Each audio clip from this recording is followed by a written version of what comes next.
We're talking about Barbarian today on Gene and Roger Talk Movies, and our friend Bella is back with us to talk about it as well. Hello, Bella. Hello. Yes, we love when we have guests. Yes, we do. Yes. And I'm super excited that Bella is here today because we're talking about Barbarian. And Gene, give me some initial thoughts on Barbarian. Yeah, Barbarian. Well, I was excited to watch this movie because Bella, right here, our guest, is just talking to Bella, and she likes this movie, right? Mm-hmm. Right? You like this movie? Yeah. And then I looked up, Rotten Tomatoes score, and it's high Rotten Tomatoes score. Yeah, really high. So I'm like, okay, this is going to be a real scary, modern, scary movie. Yeah, it's going to be great. Yeah, you turn it on and things are good for a while. It's good. It's building tension as a scary movie should. But then, it starts to lose it.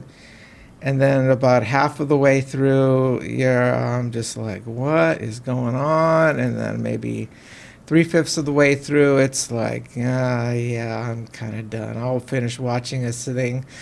But yeah, I'm not too happy here. I'm not too pleased. So I just really believe, look,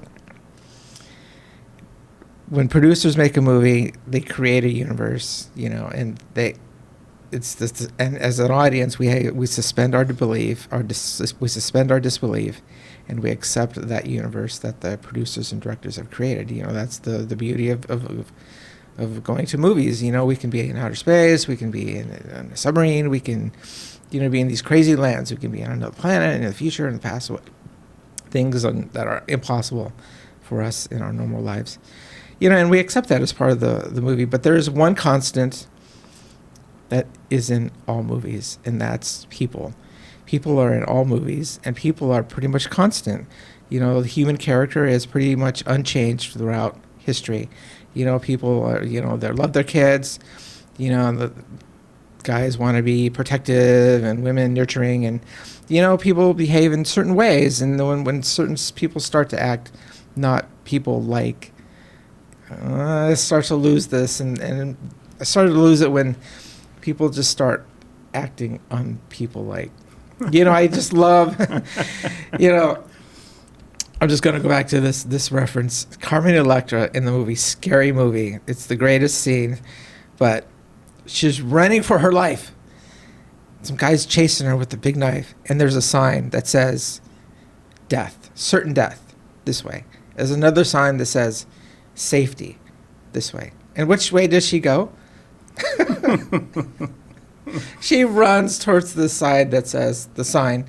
There's a sign that says certain death, and she runs that way. Mm-hmm. So that... Well, it is Carmen Electra, so of course you expect Yes, and it is the movie Scary Movie, yes. But yeah, there are many parts in this movie that reminded me of that, and that's just like, I'm just done. Well, and for those of you that haven't seen it, the basic premise is Christina Campbell plays Tess, and she is coming into Detroit for a job interview, right? And she gets this bed and breakfast, or she rents this bed and breakfast in what turns out to be one of the decayed neighborhoods of Detroit. And lo and behold, it appears to be a double-booked situation. Right. And she booked the place on Airbnb, and there's our guy already there named Keith, yep. And he booked it on Home Alone. And that's Bill Skarsgård, who, of course, we all know from It as Pennywise. But he's in that bed and breakfast, and so there's some tension there because it's raining, of course. There's a convention in town in Detroit, and Tess is like, well, there's no other place to go, and which is a little iffy to me. Well, and Detroit's a big city. I was in Detroit, and during the Detroit playoffs, Red Wings, and there wasn't a hotel room available around there, so it was. I mean, it was believable. There are these things called suburbs, Roger. Well, but it's Pontiac, Michigan. It's that one place. Come on, it's There's amazing. There's got to be a Super 8 somewhere. It's amazing how decayed Detroit is. I loved having been in Detroit. I loved how they showed these neighborhoods are just decayed and rotted, and nobody's there, and so I really liked that because I knew that was real. Right. But anyway, back to the point is ultimately they end up, yeah, we're just going to crash here. You can come in, and that's a real tense little scene there. Whereas this guy, is he okay or whatever? They kind of build a little bit of friendly relationship there where, okay, maybe this guy isn't so bad. But then you basically discover as the movie progresses that there is something very horrible going on deep in the bowels of this house. Yes. And so that's your basic premise. Bella, what were you thinking with those initial scenes where the Tess character is trying to determine whether she should stay with this guy in the B&B? Oh my gosh, I definitely thought that she shouldn't. He was acting super sketchy. There was a lot of red flags. You know, how did he know that there was a convention in town? I thought that was a lie. Yeah, it seemed pretty I sketchy. was like, right. why don't you just drive your car somewhere else? Yeah, and that to me is one of the nice points about this film, because it does kind of a bait and switch, because you automatically assume that, oh, the title's Barbarian, this Bill Skarsgård guy is going to be some super dangerous person, and then it actually turns out, well, no, he's a good guy. He's a good guy. Know? And I did like a scene of dialogue there, which is, you kind of cut in, the scene fades into the dialogue already in process, but you're learning some backstory about the Tess character, where it sounds like she's in kind of a maybe psychologically abusive relationship. Did you catch that part? They're sitting on the couch, and the scene cuts in, and she is talking about, because there's a scene at the beginning where she's getting calls from this person, and she keeps hanging up on him, right? And then here's this line of dialogue where she's kind of sharing her relationship with Keith, and saying, you know, yeah, I keep going back, and I don't know if I should, and that's where they talk about, you know, how you need to move on, and you need to be strong, and she's like, well, I am strong, and all that kind of stuff. So you missed that, though. I did. I'm sorry. Okay. Wow. But Tess definitely is a skittish character. Yeah, so she definitely comes across that way. Yeah, right? Yes, yeah? definitely. Yeah. Right. I got that. And as the movie progresses, to me, I certainly recommend this movie for horror film fans. Gene is not recommending this just one. skip this one. But Rotten Tomatoes we're going to talk about that. I'm mad. But I do have two primary concerns with this film. One is there is a jarring and unexpected tonal shift at about the 1/3 mark. Yep. Basically, as the movie progresses, Tess realizes she's looking for some toilet paper. She's looking all over the house for it. She opens this creepy door, and it's this stairwell down to the basement.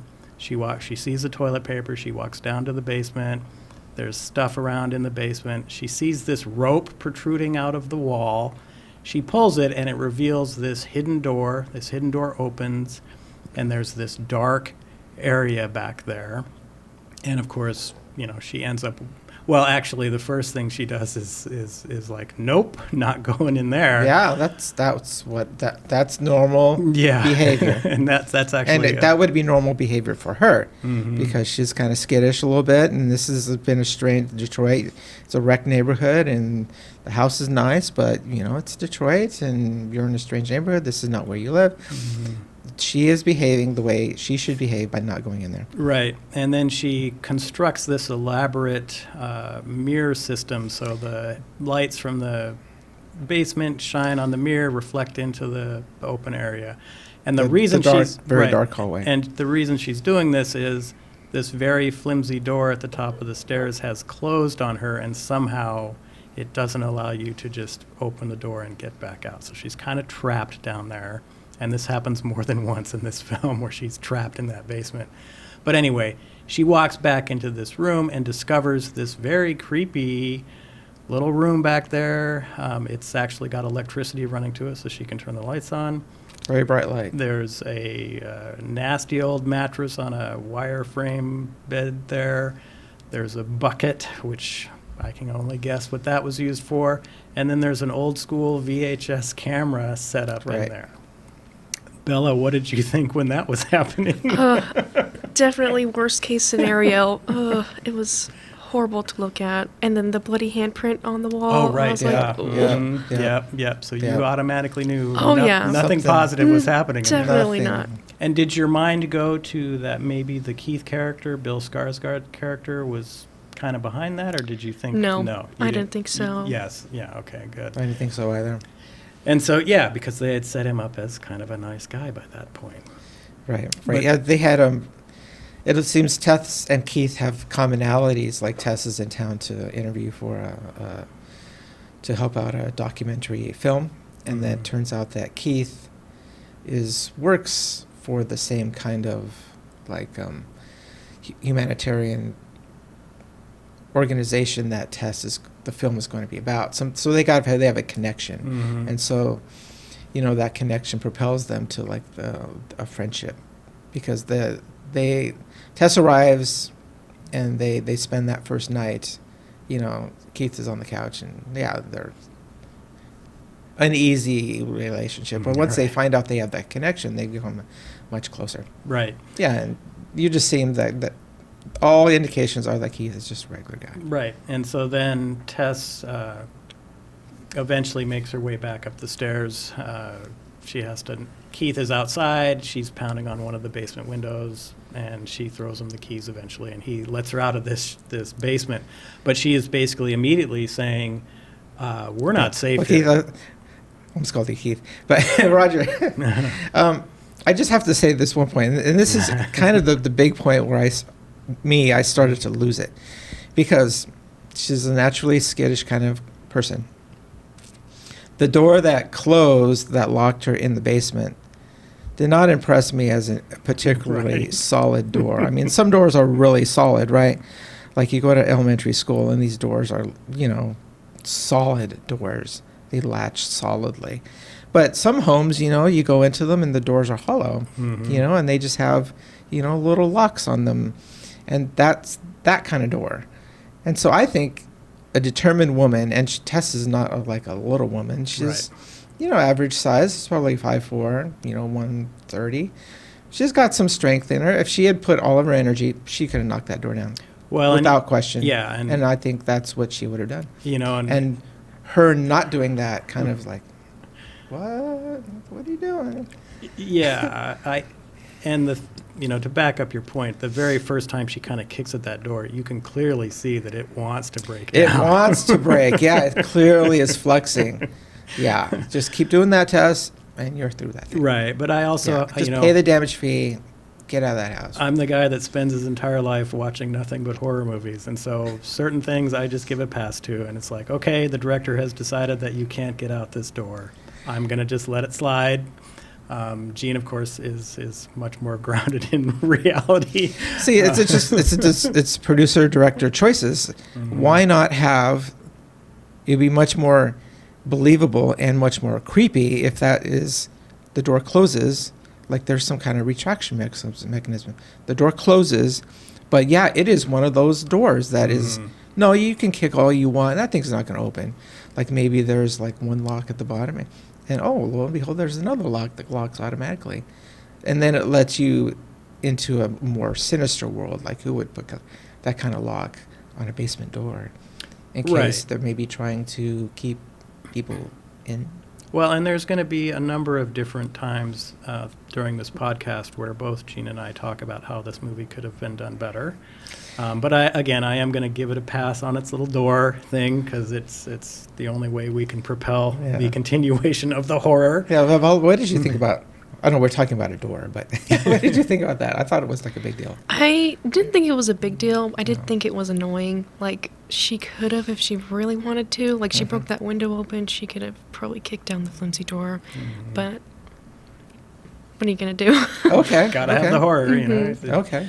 And Okay. so, but anyway, she comes up to the stairs eventually, and she's talking to Keith, and she's like, "Hey, we're not safe here. We got to get out of here right now." And Keith, being the guy, is like, "Well, no, I'm going to go check it out, see what the deal is." Right. Right. And so then he goes down there, and Tess is like calling after him, Keith, and Yeah, he goes into the dark hallway, Mhm. ahead of her. Right. And well, she's not down in the basement at all. He walks down there, Right. and then she hears him for a second, and then she calls for him, and no response, no response, no response. She kind of walks down into the basement, and then there's no Keith, but then she discovers that, oh, there's another false panel here on the wall, which leads to the descending into darkness, creepy staircase. And then she begins to hear him basically saying, "Help me." Right. Right. And Bella, where were you at when that started to happen, when she's walking down those stairs? I thought when Keith was saying help me, I thought it was a trap, obviously, to get her down there. Yeah. Or Right. when he disappeared, and I thought he was behind the door of the first room because we didn't know that there was a second room until she finds it. So I'm like, oh my gosh, he's behind the door. I start to doubt Keith very much. So Keith's been lying. Yeah. Yes. Okay. Mhm. All right. Yeah, and I think that's one of the better scenes of horror, when she is descending that stairwell. The way it's filmed is great. She's got her little iPhone light. Yeah. Little. Or whatever phone she's using. I don't want to brand name anything, but her It could light be a on her Samsung. phone. Yeah, it could Yeah. be, right? Yeah. And you just see then how far into the darkness this Yeah, weird the stairwell probably underground- goes down at least 20 feet. You know, it's a and long then stairway. there's just this maze of hollowed out areas, and she comes across this room and all sorts of other things. But the main point is she does, in a jump scare, but I'm going to give it a pass jump scare, where Keith suddenly appears crawling towards her very quickly, And it's scared. and is Frightened. definitely frightened, and something has happened down there, and he's basically saying, "We got to get out of here. Something bit me." Right. Something bit me. Yeah, and so Tess is like trying to go the way she came, and Keith is like, "No, we can't go that way. We've got to go deeper into this thing. That's the wrong way to go." And then we see our first glimpse of what the problem is down there. I thought he was still tricking her when he said that something bit me. And then Oh. we see the Barbarian, and his face gets smashed, and it's just like, oh my gosh. So definitely know he's not the bad guy. Right. Yeah, Yeah. And so yeah. it is I'm going to use the term deformed creature. It is a female. It's Yeah, in my notes I call it super creature super creature. Yeah. Yeah, or- Incredibly strong.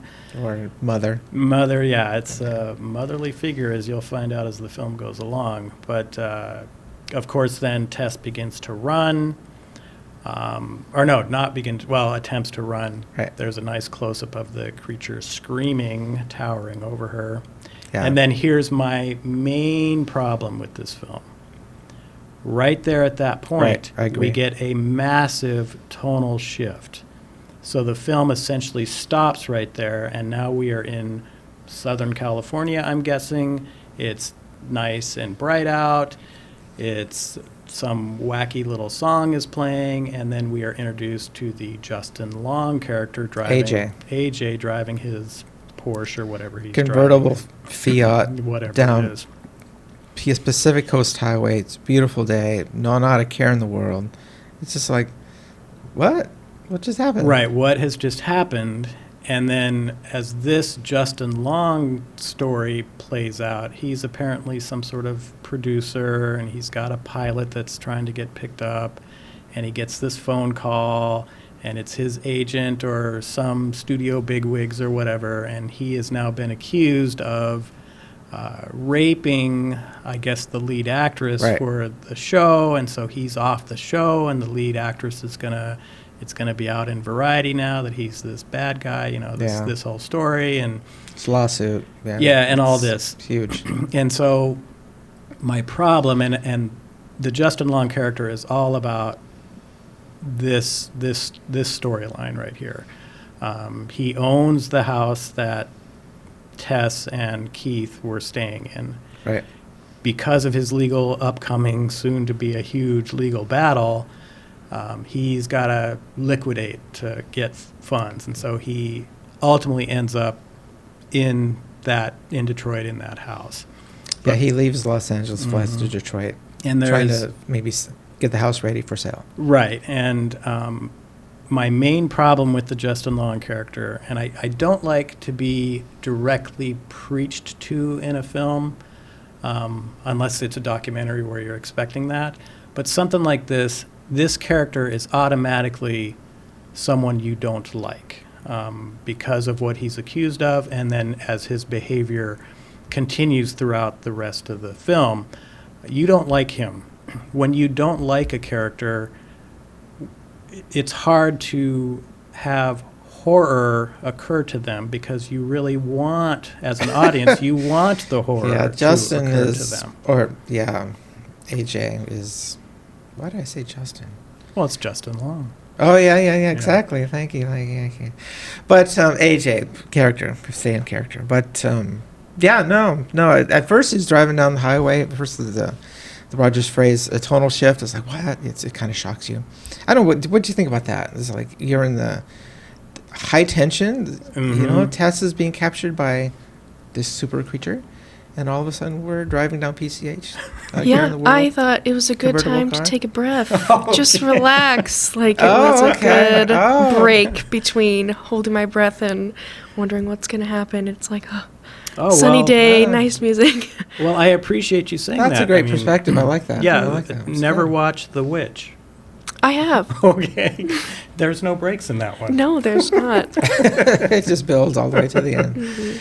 And so that's interesting coming from your perspective, because for me as a horror film, you never want to have a jarring, dramatic tonal shift like that. But for you, it was welcome. Oh, yeah, You know. definitely. Yeah. Let's alleviate Like some of a that breath tension. of fresh air. Okay, so maybe that's the line the producers were going down. Mhm. Is let's give the audience like a breather, perhaps, you know? Yeah, and then we'll rebuild the tension by adding AJ into the mix. Right, but I think the AJ character is the worst character in the film because of the way he's written. Like I said just a minute ago, you don't care what you want Right. horror to be bestowed upon this character. Right. And they could have easily done it as maybe he's an independent filmmaker and he's going to sell this property to raise funds for this new movie he wants to make or something like that. So you could make him not It would be an unlikable easy immediately, choice to right? make AJ. Maybe yeah, he is making a film similar to Tess and Keith, or the whole movie industry is kind of insular. A lot of people know each other. Mhm. Maybe there's a connection between AJ, Tess, and Keith. And that would be an easy choice to do. It'd be much more believable, and in a way, it turns out, yeah, it's just you have to. Like last week, we reviewed our last movie in J-horror, the movie called The Audition, and that movie's great. I really recommend that for any horror fan. But in that movie, and the reason why that movie is great is because you like all the characters, and so when bad things start to happen to these characters, it affects you, on your personal level, because you've bought into the movie, you've accepted that suspension of disbelief. You're in that producer's universe. Mhm. You like those characters. Yeah, but so AJ comes along and almost immediately, you like him at first. He's a cool guy driving a cool car down PCH. Yeah, I've done that before. It's fun. Yeah. So, but then he's accused of this crime, and then he starts hanging out with his friends in a bar, and it becomes apparent that, yeah, he probably did do this Yeah, horrendous he's thing. a scumbag, no question. Yeah, he's a totally scumbag, and yeah, we keep hanging out with this scumbag guy, and I'm starting to lose it. It's like, why am I watching this movie with this scumbag character, AJ? And yeah, and then the movie connects because AJ owns that house, and that Right. kind of brings it back. But you could have got AJ to the house without making him such a scumbag. Right, you know? easily, and if that whole thing with the that he raped the lead actress, and it's just, to me, it's like unnecessary distraction. Right, and that's why I'm saying it's the director kind of preaching at you. Here's this thing that happens in Hollywood. You got to pay attention to it. We get a scene later where, of course, people in authority don't believe the girl when she's trying to talk to the police, and so there's just this over preachiness to this thing here, right? That starts kind of right there with the Justin Long character that I didn't appreciate, because I saw other ways you could still have the horror without having that preachiness. And the biggest flaw of the Justin Long character is you want him to die. You want him to suffer. And it reminded me a lot of like slasher movies where you've always got the dumb jock character that's just a huge jerk, and there's no horror when he dies. There's applause from the audience when those types of characters die. And so, Right. Bella, where were you at with this Justin Long character? I definitely thought he was a jerk. When he got into the house and he saw all Tess's and what's his name, Kevin's, Keith. his stuff around the house, and he kind of just like throws it around. He's like, "Oh, what? There's a bag in the bathroom." What? But Yeah, he throws it around. He tries to log into Tessa's computer, and when he can't do it, he gets her computer, like a nice Apple computer, and he just throws it. Mm-hmm. What? Well, and he has the whole scene where he's talking to the building managers or whatever, and he's Right. treating that person on the phone like just poorly and all this stuff. And yeah, but I did think that they were trying to connect the dad in the basement and Justin Long. You know how they both commit these terrible crimes, and when Keith sees him and he's like, you're a monster, but he doesn't think he did anything wrong. Like, right, and I agree. In the context of the film, that's exactly what the director was going for sure. Here's an individual in this basement that has been a free man for 40 years committing these heinous crimes that people know are happening, and no one ever tried to stop it. And now we're in 2022 where, you cause some sort of harm to someone, everyone's going to know. You're going to pay the penalty now. The days of this male-dominated, get away with whatever you want as long as you're in a position of power is over. So you're right. They were definitely trying to connect that, but it was unnecessary to do that. In the aspect, or under the idea of horror, when you hate the character, again, it doesn't matter what happens to you, But we've kind of jumped ahead a little bit because, lo and behold, it does turn out there's another character in that basement other than the crazy super creature woman. Right. Yeah. What do we call her? She's definitely female. Mm-hmm.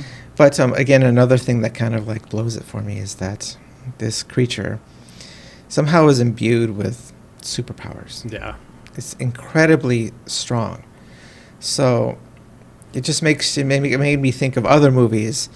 Roger, help me out. I know you're going to know the name of this movie, but a 70s movie, I think. The cave explorers find this cave creature, and this cave creature is super strong, and this cave creature comes out, and that comes out into the modern world, and it just wreaks havoc. Wow, I've seen a whole bunch of movies like that. Yeah, it's like that. So it made me think of that. Maybe this creature's been down there like for a really long time. And then this like serial killer. I think you mentioned the dad. You're referring to that character, right? Yes. Yeah, maybe that character somehow found a way to dominate that character. But then I don't know. There's really no evidence for that. So No, there is. The evidence for that is, and for those of you that haven't seen the film, sorry, we're ruining it all for you, and we're going to ruin it some more now. Gene and Roger, the movie, we talk about a movie in detail. Yeah, so see the movie first. But at that one point where Justin Long finally does run into that mother creature, and after he escapes, he's running down that hall. That creature is after him, but he gets to that door where the dad character is in, and that creature backs away. So that creature is afraid of that dad character, and the idea being that this creature is, and we learn this later on in dialogue, but this creature is a result of tremendous inbreeding. Yeah, Decades again, worth I of lose it. inbreeding, right? Doesn't make any sense to me. Sure, you have inbreeding, but inbreeding generally creates inferior products. So how are you going to end up with this super creature? Right. I'm gonna sigh. It's just how can that happen? It's like I'm a dad, I have kids, and you have because there's the crazy neighbor, right? So we haven't even talked about that guy. He's probably my favorite character in the whole movie. This homeless African American guy who chases Tess at the beginning of the movie. We think that this guy's like a criminal, and then Tess gets into the house to try to escape him. But it turns out that this homeless black guy who lives in this water tower down the street, he's actually trying to save Tess, and he knows all about this happenings in this house because he's been part of this neighborhood for many decades. And so I really like that guy. He's kind of a flamboyant character, and he turns out to be a cool guy, because he was actually trying to help. Well, but he lets us know that there's been they started having the babies and babies of the babies down there. But how would you do that? How do you no babies grow up, they get kids, they run around, they explore. And trying to keep a little kid in such a confined, dark environment, they're not going to thrive. They're not going to get strong. No. Right. I do want to back up Gene's point, though, about the... do we even learn that guy's name, the African-American homeless guy? I don't think so. Yeah, Okay. I don't think so, yeah. But when Tess first arrives at this B&B, right at the beginning, it is pouring rain and visibility is very poor. So it's not until the next day that she... realizes how completely decayed every other house is around this really nice house that they're staying in at the B&B. It's a nice Airbnb. And then she goes to this job interview, and she says, the interview lady is saying, "Oh, where are you staying?" And she says, "Oh, I'm at Brightmoor, I think it is." And they're like, "Whoa, you shouldn't be anywhere near that community at all. Everything's falling apart and all this." And so then it sets up that introduction to that homeless guy running at her where, what's happening here? This is very scary all of a sudden. She's got to do the fighting with the keys to get in the house and all that. To get in the house before this crazed and so neighbor gets you. It's a good horror scene there, and kind of sets up his appearance later as actually what Gene was saying of, no, I'm on your side. I don't want you. The reason I'm saying get out of that house is you shouldn't be in there because I know what's going on in there. Yeah. I do wish that he said something else while he was running at her to make her try to stop and listen instead of just, I gotta get the keys and get inside before he attacks me. Yeah, but what would you really do though? Because the only nice house on that entire block is the one she is staying in. Every other one, there's even burned houses in this neighborhood. Yeah, they're all just wrecked. And just trashed, and there's graffiti all over them, and, Yeah, I do have to say, maybe a little aside, but it's interesting element about Detroit. If maybe I challenge our listeners to go to Google and just at random, just go down to any street in Detroit, and the Google they take modern pictures, totally up to date of virtually all residences and all addresses in America. And so what you can see is that when you go down into Detroit, is that you'll see there's a decent house, and where there was a house, it's empty. So it's like there was a house there, but it's just gone. So you see that a pattern in Detroit. There'd be a house, empty lot, house. So they've tried to, and again, I haven't done surveys of what is the cause of all this. Why is Detroit like this? I don't know, but it seems like they're trying to eliminate these old and decaying properties. But you'll see, it's really weird. In most neighborhoods in America, you'll see house. In cities, or house. Like in Denver, where I grew up, in LA, certainly, we're in Anchorage now, and that's what you see. You don't see house, empty lot, house, empty lot. But yeah, when you look at Detroit, it's what you see in Detroit. It's really weird. So it's a legit thing. Well, and I was there, like I say, many decades ago, and there was whole neighborhoods that were just abandoned, burnt to the ground, all sorts of craziness there, and big, huge skyscrapers that hadn't been occupied for 3 decades by the time I was there. But I think that maybe this movie touches a little bit on the clash of cultures that other movies bring up. Like the downtown where she had the job interview is ultra modern and beautiful and the nicest things you could ever see in your life. But then you go out into the where the people live, and there's just massive decay.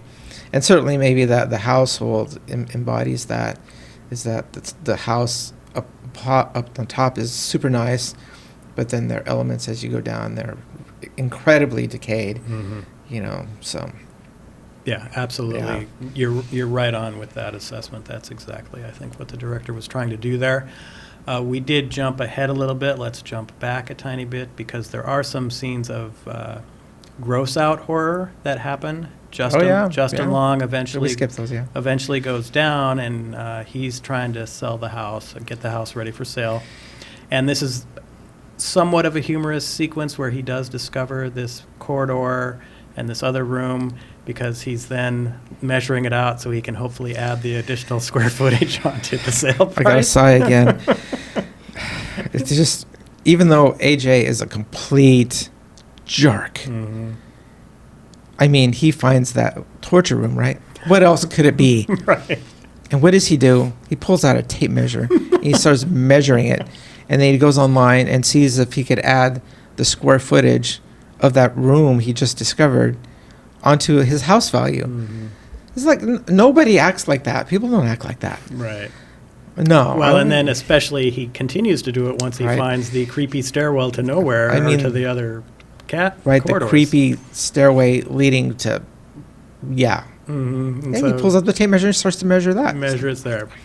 But anyway, he does fall into this pit eventually, and there's this iron gate that kind of closes him down in there, and then Well, doesn't the creature chase him? Right. He's down there, and of course the creature's down there. Mhm. And so he encounters the creature, and then the creature chases him, and then he reaches and he falls in there, doesn't he? Yeah, Right? he falls in into there. the pit. So He falls into a pit. they've dug that little Think- pit to trap people that Think come down. Silence of the Lambs. I thought of Right, Silence of the yeah. Lambs. You know. Yeah. Pit. But then we're now reintroduced to the Tess character, and And when backtrack tiny bit, but AJ falls in the pit. Tess is already in the pit, and then Mhm. the iron gate falls on top of them. They were locked in there. Boom. Right, and we're not clear of the length of time that has passed from when we last saw Tess to now, but she has discovered. Well, remember Go when ahead. AJ was having his rant at his property management? He was saying, like, there was a line of dialogue where they said, nobody's been here for 2 weeks. The property manager says that. So Right. it's about 2 weeks that that Tess and Keith were supposed to leave. Okay, good catch. And until AJ arrives. This is about 2 weeks. So Tess has been in that pit for 2 weeks. Looking pretty good for being in that pit for 2 weeks. And one of the reasons why she's looking okay is she has discovered ways to stay alive in her interactions with this creature. Yeah, Bella, what do you think about this? Ways she stays alive. That's a good way to put it. Yeah. Yeah, I thought it was disgusting. The way. Would you do that if you were? Yeah, to stay alive, I would, but I would hate it. But to stay alive, yes. I think to stay alive you would do. Mhm. Yeah, Right, I so agree with you. you've got this hulking creature that is descending her arm, clawed arm, kind of, into the pit there with a baby bottle and wants Justin Long to suckle at that baby bottle. And Right. he doesn't want to do that. He doesn't want to do that. Nope, he doesn't. And Tess is going, you need, one, you need to be calm, Right, you need. and two, you need to drink it. And he doesn't, and Tess does. He doesn't, and that makes this creature very upset, and she drags him out of that pit and takes Right. him back to this little room, which has a apparently on loop VHS, the old ratty VHS tape of the benefits of breastfeeding your baby. Right, right. And we Because there's get all a- kinds of tips on breastfeeding, Mhm. right? And we right. get this nice sequence of him being breastfed by this gnarly, nasty creature. It's so Bella, where sad. were you at when that was happening? It's, I thought it was a little funny just to see that and the way he was squirming. He was like, ugh, which I don't blame him. It was disgusting, they're but terrible. yeah, it was really gross. And did you see this in the theater? I did. What was your memory of the audience reaction when that scene was happening? There was like 2 people in the theater with me, Oh. and they were quiet. Okay, great. And see, and I think this, again, was how cool would it have been to where we just eliminate the Justin Long character entirely, and we are just learning, we are following Tessa's story now about how she is trying to live. Because how much more repugnant and horrific would it have been if Tess had to go through, hey, I'm not going to drink out of that bottle. What's wrong with you? And then she had to go through that, because she probably did have to go through that. Right, she drug to her up learn, there, right? because you don't care about the Justin Long character. You even said, oh, I thought it was kind of funny, Mm-hmm. because, yeah, you hate this guy. You want Yeah, by this torment to time, happen to you him. despise this Yeah, guy, AJ. you know? And so I think they missed an opportunity there to just stay with the Tess character and her ordeal here of trying to stay alive. But anyway, this does give then Tess an opportunity to get out of that pit, because in the flurry of activity, that creature just left that gate open. Right, right. The super creature is mhm. preoccupied with AJ. And so then, there's an opportunity for Tess to escape. yep, and Tess does that. She gets out of that house. And then, Jean, what did you think about her getting out of the house, and then what she decided to do after that? Well, she gets into the basement. I'm going to sigh again. She gets me back to the door. She's in the basement, runs up the stairs. The door's locked. And then she has every motivation in the world to escape. She's 2 weeks locked in this dungeon, having to drink milk from a baby bottle from this creature. And now she's back into the regular world, and all is separating you from freedom is a flimsy door, and she can't break it. I'm not buying it. But then she goes to the window, right, and she breaks the window, Mhm. and then she crawls out of the window. But of course, I was expecting that she would get pulled back. Right. As she was crawling out, the creature would pull her back. But no, she makes it out, and actually she starts the car. But then the creature comes out of the window and towards her, and then she drives her car at the creature and crashes her car into the house, kind of impaling the creature between, the house and the car. And so the creature seems to pass out then, Mhm. because they're looking eye to eye at each other through the windshield, and the creature seems to pass out. So, okay, maybe the creature's dead now, and then she, Tess, then walks away. Well, and the scene Jean is explaining is a little bit later. What I was getting at is this leads us to the sequence where she walks down to the gas station. She says, hey, you got a phone. She calls the cops. Yeah. And the police show up. She's saying, hey, I've been kidnapped. I've been held in this basement of this place. There's another person down there. And this is the other preachy thing that I didn't like about this film. One, this sequence with the police did not need to happen at all. But the police are complete jerks. They completely discount anything They don't she believe says. anything they don't she believe says. her. They do go back to the house, but they just basically say, the only thing we're going to do here is maybe charge you with a crime for breaking this window here and that kind of stuff. And I just, I just did not think it was, to me, it was more preaching, right? The police, these people in authority, they're not going to believe the girl. And I just didn't need to see that. There was no reason to have that scene. I always talk about runtime. This Right. movie is, beyond my nice little 83-minute sweet spot. Well, here's a scene. The whole thing with the cops could have been You removed. could just cut it out. What did you think about that, Bella? I do think it could have been cut out, but I think it just encouraged Tess more. She's like, well, I gotta do it myself if nobody else is gonna help me. I did think it was incredibly frustrating. You're right. Well, and that, it's always the catalyst. I mean, that was the catalyst, but there's other ways you could have done that, which is just she's, you maybe had a different character other than Justin Long down there who wasn't such a jerk that you wanted to go back and save or something like that. You didn't need that police sequence. Of course, that is a standard trope in a lot of horror movies where the cops never believe the wacky teens or whatever. Right, or the cops are completely incompetent. Yeah, but just didn't like that sequence at all. But then that's what, what Tess said, what Bella said, is leads Tess to break the window to go back into the house because she's got to do it herself now. Yeah. And so this leads us to the earlier thing we talked about where Justin Long had also kind of gotten free, and then he was in the room with that father. But we get a nice backstory on the father. What did you think about that sequence when we have another tonal shift? Yeah, the whole the father, Yeah, I like that part of the movie because we go back in time. Mm-hmm. The cars are all different, but it turns out this father's some kind of serial killer, and so he's been tracking and capturing people.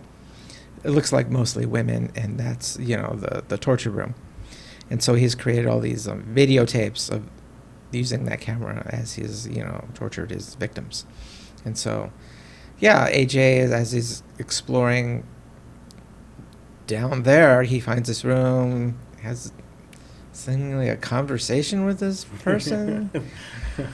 And like AJ seems to be like really polite and nice to this guy who was really old in his bed. Yeah, which is kind of out of character because he's really mean otherwise, but now he's kind of nice. Well, and Bella had kind of pointed out that he maybe thought that guy was also a captive down there. But I do, going back to the flashback sequence to this character, this father character, you see the neighborhood in its glory days. All the houses are beautiful, the lawns are perfectly manicured, all of this stuff, but people are starting to leave. There's this good interplay between that father character and his next door neighbor. Next door neighbor, the neighbor is like, I'm leaving. It's gonna die, right? He's like, they can see the writing on the wall. But then the neighbor is like, yeah, we've maybe got a few months to get out of here before the market's gonna collapse and nobody's gonna be able to leave. And he's basically saying, hey, what are you gonna do? And that guy is like, I'm never leaving, which I thought was a great line of dialogue because, he never did leave. He's down in that basement, boy. He never left, yeah. And so then you have the full understanding of who this character is. And then, for reasons I'm not entirely clear why, that father character retrieves a gun from his cabinet, little dresser sitting there, and kills himself. What were your thoughts there, Bella? Why did that character do that at that moment in time? I thought it was because Justin Long watched the video in the TV, and he was like, you're a monster. I'm going to have cops swarming this place. Like, you're going down. And I don't know. Maybe he thought that he actually was, even though he's too old to even move. So. Right. Old and sickly, too. Yeah. Gene, what were your thoughts there? Yeah, maybe he thought he would be captured.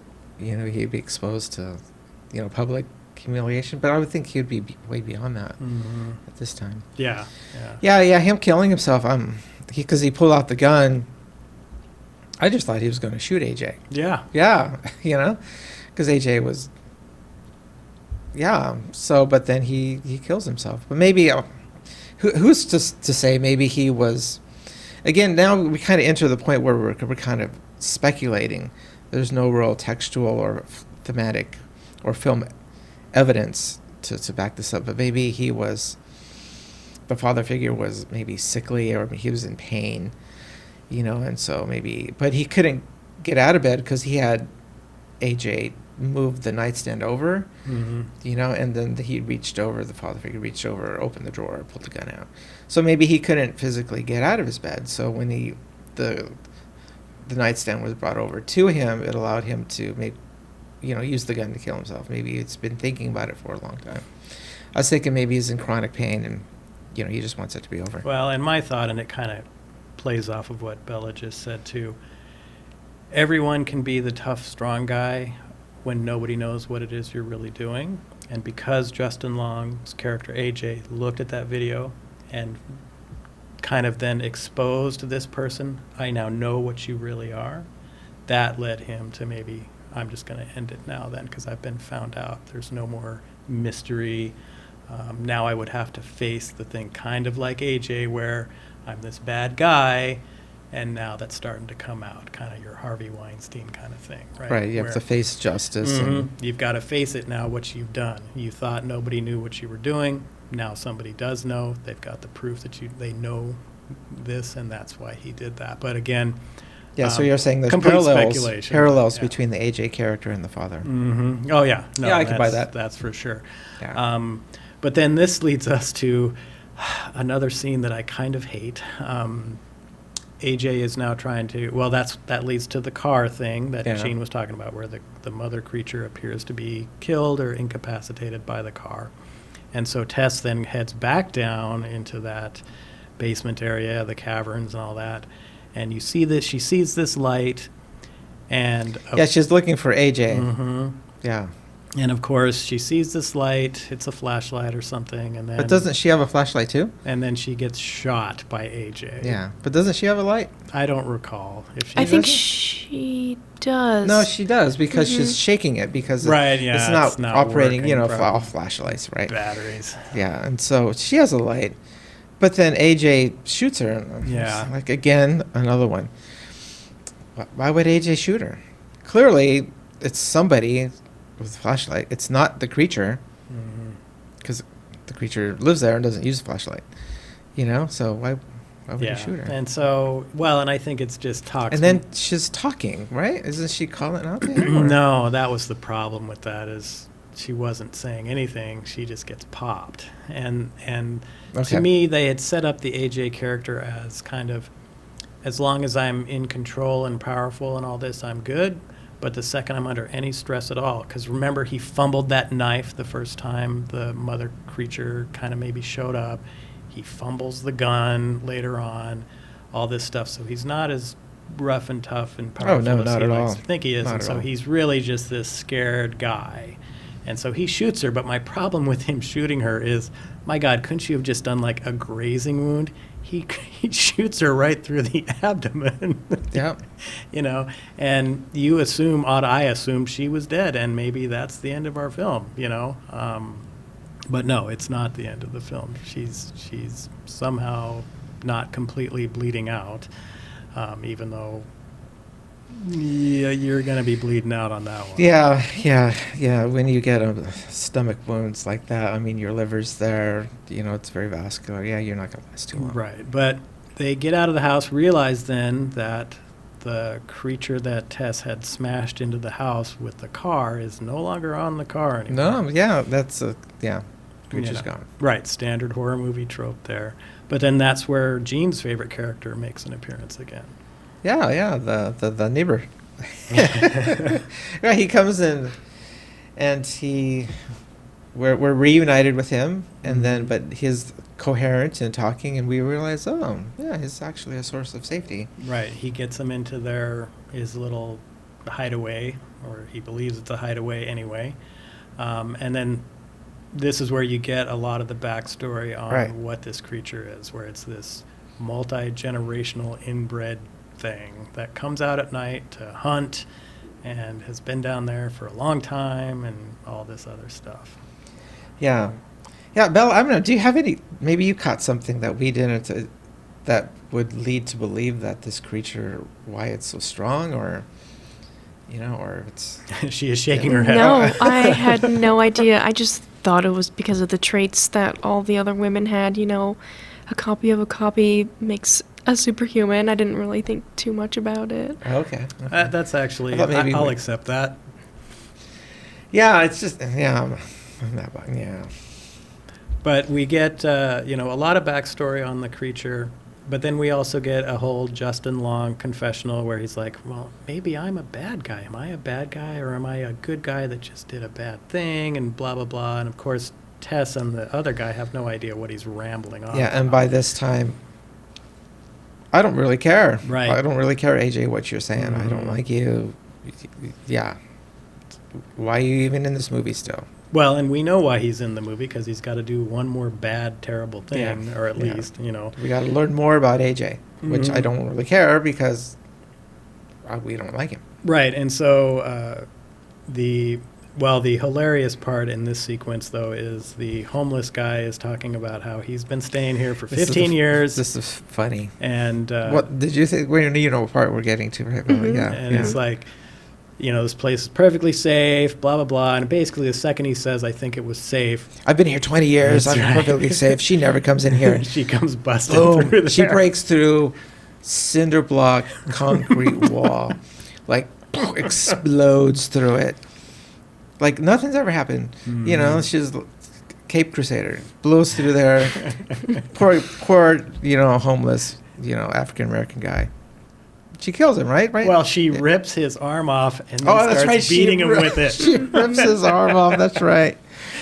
Oh my lord. My favorite Right. part, though, was you rip the arm off and then you're beating the guy with it. With his I own loved arm. that part. It's like, why? Yeah, it's just like, okay.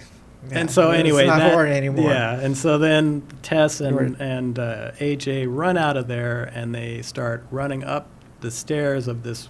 Is it a water tower? Water tower, yeah, right. You know, it's it's got circular stairwell going up there. You learn more, of course. You see Justin Long's abhorrent behavior because, of course, Tess can hardly move, and he ran out of there as fast as he could go. He's all about him, right? And he runs all the way up to the Yep. top. Of course, hey, you've got the gun. He goes to pull it out, fumbles it, falls Drops off, it. drops all the way down to the ground. Creature's behind Tess. She finally makes it up to the top. And then Justin Long, AJ, decides, well, maybe I can just grab you, Tess, and just throw you off this water tower, and that'll save me because this creature will just try to go save you. Gene, what were your thoughts there? Yeah. Well, again, I was thinking, kind of like that bad joke is like, how do you protect yourself from a bear? Well, you just have to run faster than the person behind you, and so like that. So he's gonna throw Tess into harm's way, so to save himself. So he throws her off the water tower. Mhm. So I don't know. Yeah, Bella, I'm going to throw this to you. What did you think about all that? It's like- I thought it was very typical of his character, but I was not expecting it, and how he threw her off, and then the mother goes after her, and I didn't even see Justin Long move or anything, so I don't know. Maybe did he get away? No, So he didn't. my biggest problem with this. Oh no, he didn't. My biggest problem with this scene, though, is he throws her off this water tower. She is clearly falling. Clearly. And then you get another scene of the mother jumping off the water tower. And then when Justin Long looks over at the water tower, the mother has somehow caught up to Tess and made sure Tess landed on her. Right. So Tess lands on Mother, and so Tess is actually now saved because clearly Mother has cushioned the impact. But here I'm going to go on another There's no rant. way that could I have got to go on happened, a rant because this is like in earlier we're talking about the suspension of disbelief, and that's the beauty of the movies. We can go to another universe and live there if producers are careful. It's like we're in another world. It's just cool. But so what's the constant? The constant is humanity. Humans have to always be humans. But also another rule that has to apply in all movies is that the laws of physics. It's like I studied physics in college. Look, the acceleration due to gravity is extremely fast. There is no way in the world, impossible, that this creature, I don't care how strong she is, Tessa's already falling, she jumps, catches up to her, maneuvers herself, and then somehow the fall cushions them both so that Tess lives. No, I mean, the acceleration of gravity is such that falling from like a 3-story building, you're hitting the ground as if, your car's going 40 miles an hour and hits an oak tree. It's like that. The energy is just astronomical. There's no way you're surviving, even if you fall on a body of somebody. Yeah. So it's just like this. We've totally lost it as a horror movie by this point. Right, and I think a much better way to do that scene, you wouldn't have anybody falling off the water tower. You would have had the Justin Long character not losing the gun, but then holding the Tessa character like around the neck, like it's his hostage, right? Because Right. I know that she sees you as her baby, so hey, you got to get away. I'm going to kill her right now if you don't bail. Yeah, and I do like that. We learn that. Why did the creature jump after Tess? It's because there's a connection between Tess and the creature. Like the creature views Tess as like her baby. Right. In that 2-week period, there's been a serious bonding. I mean, it's not reciprocal. Tess does not feel that way about it. But the creature definitely feels, oh, this is my baby. I got to take care of my baby. Yeah. And Yeah. so then Justin Long walks down the stairwell. Tess somehow is not dead. Justin Long's character starts justifying the fact that he threw her off the water tower, which of course, every Me Too case, there's always the scummy guy trying to justify all their actions. And amazingly enough, the creature is not dead either from this fall that should have killed both of them. Right. And then this is another scene of intense gore. The creature grabs AJ, rams her fingers into his eyes, and splits his head open. Yeah, pulls his skull apart. Yeah. And Tessa, God, I keep calling you Tessa. See how crazy that is? Well, Tess is actually a cool person. So Well, maybe yeah. Bella and Tess. Well, and that's the Yeah, thing it's- with the Tessa character is you like her. Yeah, you like and, Tess. And You all really of do. the acting in this film is good. Skarsgård is good. Justin Long is good. Georgina Campbell is good. Acting is good. It's just how the director they put it together. put it together. It's not that good. But that extensive or explicit gore sequence at the end, what were your thoughts on that, Bella? He got what he deserved. Justice right there. Right, Mhm. right. Yeah, that's Yeah. administration of justice. Definitely. Right, She's right. like, how could you hurt my baby? Right, I'm going right. to kill you. Yeah, and I'm going to kill you horribly. Right, Yeah. right. I'm so mad at you. I'm going to split your skull in half. And so then Which you end reminded up, me of the movie. Sorry, but it reminded me of the movie The Thing, right. which are plenty of scenes where skulls are torn in half Yes. by your bare hands. Yes. And then we have basically what's the ending sequence there where the mother character is trying to, I don't know what the right word is, but is taking care of Tess now, is like wanting Tess to come back to the house and all of this. And I think a really great way to end this movie would have been for Tess to agree to go back to the house because she's got to protect her now, but that's not what happens. That's not going to happen. Tess puts her hand on the gun and shoots the mother in the head, and that's the end of the film. Yeah, they draw that out a little bit because Mhm. I think the creature is trying to assuage Tess because the Mhm, creature knows exactly. Tess is in pain. Yeah, that's You the know, word I like was I mean, trying. that's what you do. You're a parent. Your kids are in pain. You know, you want them to be better. You know, and so she doesn't have any verbal abilities. So I think her motions with her arms and hands are gentle, kind, Yep.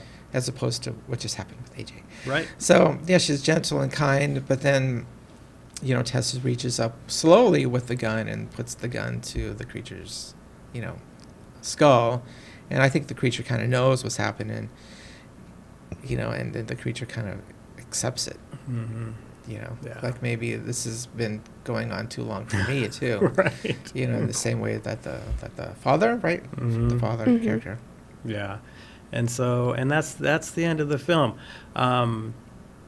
Gene, any final thoughts on Barbarian? I'm going to let Bella have her ultimate. Oh yeah, final yeah. thoughts. Bella's got to have the last.